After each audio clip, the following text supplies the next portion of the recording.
Hey everybody, welcome back to The Loop, where we're continuing to make our way through the Bible together. Today I want to ask you to read through the whole book of Ephesians. Now the whole book is only 6 chapters long, so again, it should probably only take you about 15 or 20 minutes to read it. Before you start reading, I want to give you the 30,000-foot view of this book. The key to understanding this book is found in one verse, chapter 4, verse 1. There Paul wrote this: "Therefore, as a prisoner for the Lord, I urge you to live a life worthy of the calling you have received." This verse is found in the middle of the book, and it serves as a kind of transitional point in Paul's letter.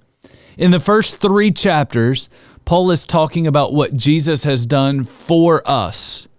Then in the last 3 chapters, Paul talks about how we should respond to what Jesus has done for us. Let me take you a little deeper. In chapters 1 to 3, Paul highlights lots of things that Jesus has done for you and me.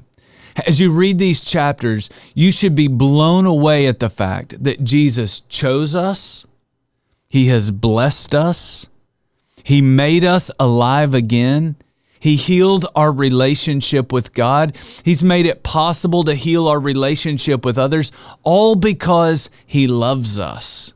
In fact, in chapter 3, verse 18, Paul says, "I pray that you have the power to grasp how wide and how long and how high and how deep the love of Christ is for you."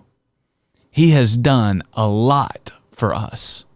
After helping us see what Jesus has done for us, Paul says this is how you should be responding to what Jesus has done for us. And that takes us back to this transitional verse in chapter 4, verse 1.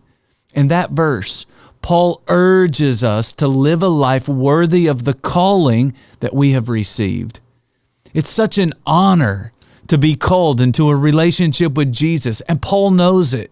So he says, if God has honored us, then we should live honorable lives in response to Him. Jesus should change the way kids treat their parents, and it should even change the way parents treat their kids. It should change the way husbands treat their wives and the way wives treat their husbands. It should change the way employers treat their employees, as well as how employees treat their employers. It should change how we conduct our lives when everyone is watching, and how we live when no one is watching. You've been honored by God, so be an honorable person.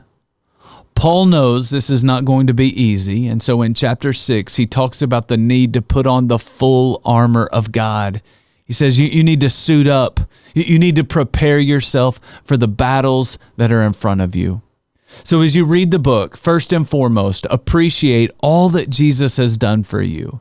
And then take some time to think about how you should respond given all that Jesus has done for you.